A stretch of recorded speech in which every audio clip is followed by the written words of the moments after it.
Gusto makiswipe ni mama sa credit card ko para ibili ng laptop yung kapatid ko. Pero hindi ako pumayag.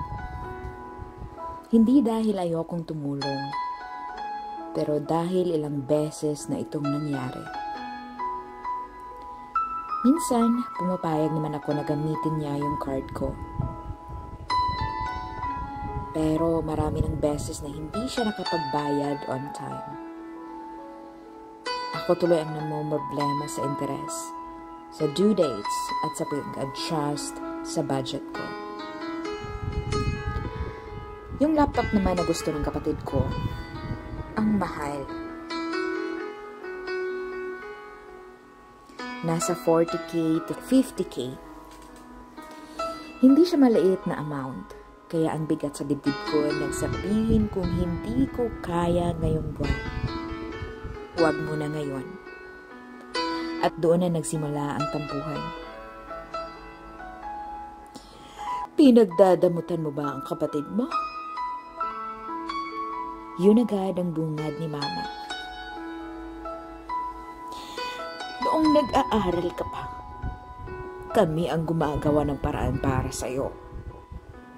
Ngayon na kapatid mo ang nangangailangan, wala ka ng utang na loob. Nasaktan ako sa mga salitang binitawan ni mama. Ang daming salitang hindi ko ini-expect na manggagaling sa kanya. Lalo na nung sinabi niyang, wala ka talagang malasakit. Tinatry ko na ipaliwanag. Ma, pangalan ko ang nakataya. Pag hindi nabayaran, ako ang lulubog. Ako yung tatawag sa bank. Ako yung mababaay ng credit score. Ako yung mag-a-adjust ng buhay ko. Iniisip mo pa credit score mo kaysa sa kapatid mong nangangailangan?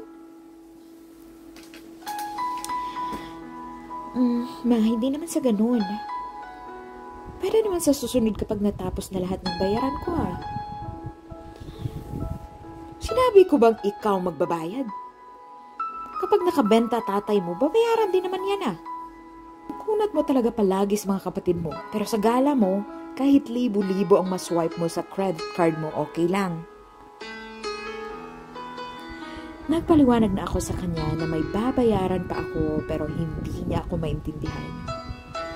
Narinig ng bunso namin yung usapan ni mama at nagtampo rin siya. Hindi ako kinakausap.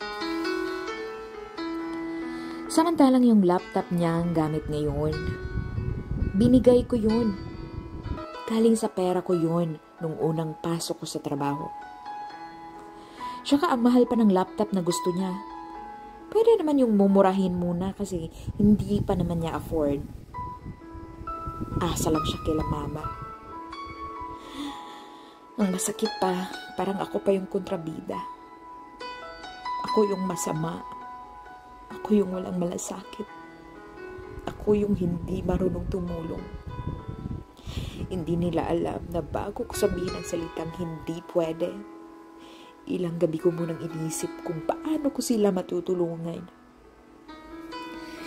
Hindi nila alam na sinisikap ko rin na ibalanse lahat. Hindi nila alam na ayoko rin talagang tumanggi pero kailangan kasi may pinag-iipunan din ako. Hindi ko rin pwedeng i-cancel yung mga alis ko sa susunod na buwan kasi non-refundable yung flight.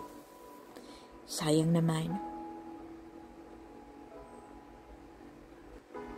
May laman naman yung credit card ko pero hindi ko naman pera ngayon at ayoko namang swipe lang ng swipe tas ako ang mamomroblema sa kukuha pambayad sa susunod na buwan. Ano kaya ang gagawin ko? Please.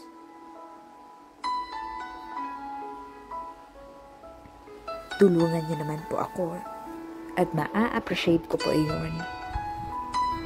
Yung mga advice niyo po sa akin. Dito na lang po.